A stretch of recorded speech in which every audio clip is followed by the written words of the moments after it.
excited about? Well, it's our turn to try a new type of myth, the physics thought experiment. Great. Something to get the old gray matter working. So here's how this one goes. Let's say you're driving along in a car at X miles an hour. You throw something out the back in the opposite direction at the same speed. Does it just fall straight down? Basically what you're saying, does the forward momentum and the backward momentum cancel each other out completely? Exactly. Or is there some other factor like air resistance that makes it impossible? So we're going up to 9, correct? 9 psi. That should give us 60 miles an hour. Okay, that's 9. All right. You guys ready? Ready. That just doesn't get old, does it? That was cute. Look at that. It flew off the scale before it even landed on the ground. Fantastic. But a nice straight line. I think you did good with the cannons. Yeah. Totally level. Now it's time to move on to phase 2. For this experiment, I'll be driving the pickup truck 60 miles per hour in that direction, while Grant is firing the cannon at 60 miles per hour in the other direction. But how do we know we got the shot? Because of our trusted friend, the high-speed. High-speed camera is going to be set up right in line with the scale. That way, when the cannon is fired, we'll be able to see, does the ball drop straight down? Now, when do we fire this cannon, you ask? That's where this cone comes in. Triggering is all about human reaction time. An average reaction time for a human is about 200 milliseconds. Now at 60 miles an hour, 200 milliseconds is about 18 feet. So this is positioned 18 feet away from the target. When I see this in the little monitor, that's when I'll know when to trigger. And if it all works out, we'll trigger right on the spot.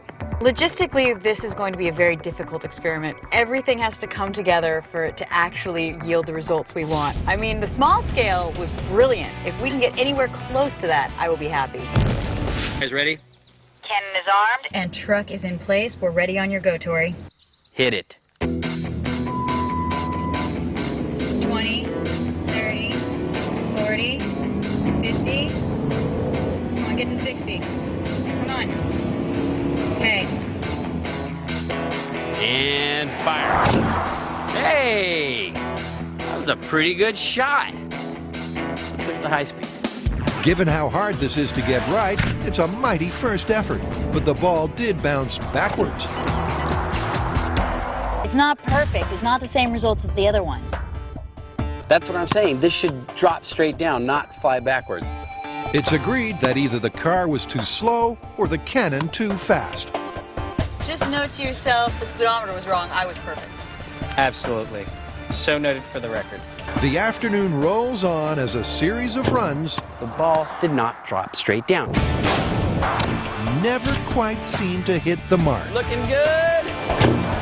And he fired it too soon. But the ball still bounced backwards. 25 attempts later, they haven't come close to seeing the soccer ball drop like a stone. Some even bounced forwards. And it could be the cannon, the car, or the myth that's at fault. We don't know how fast the ball's coming out of the cannon. We don't know exactly how fast we're driving. It's all so finicky and it's all just a fluke.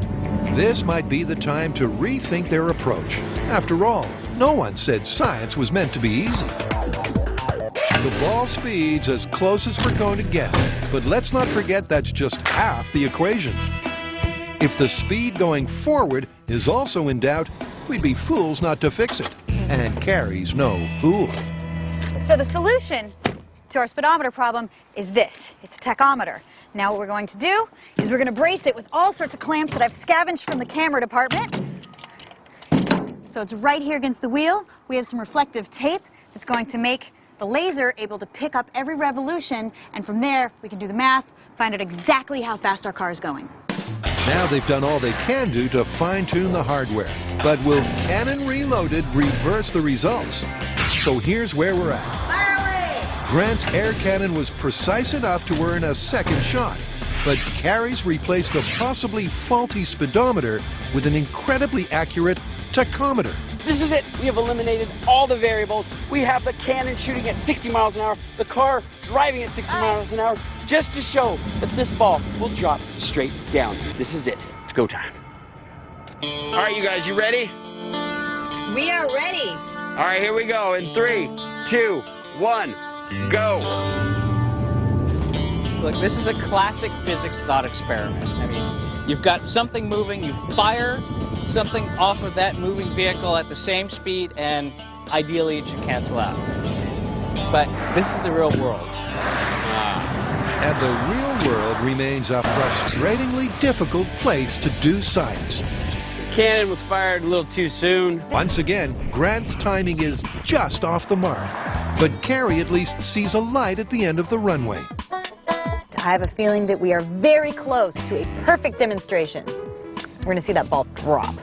With the forward and backward momentum matched as close as they're going to get it, the pressure's on Grant for a perfect release. I don't know about you guys, but that looked pretty good to me. Let's check the high speed. It really looked good to the naked eye, but the judge in this case is the high speed. Oh my God, it's like a cartoon. It's just in the air, it stops and it just falls. Look at that. Fantastic. I mean, look, it doesn't move at all. It's going straight down. Dude. Woo! We did it! We did it! Yeah! Vector edition! Yay! We canceled out velocity! After 3 days of suffering, that single shot brings the myth to an end.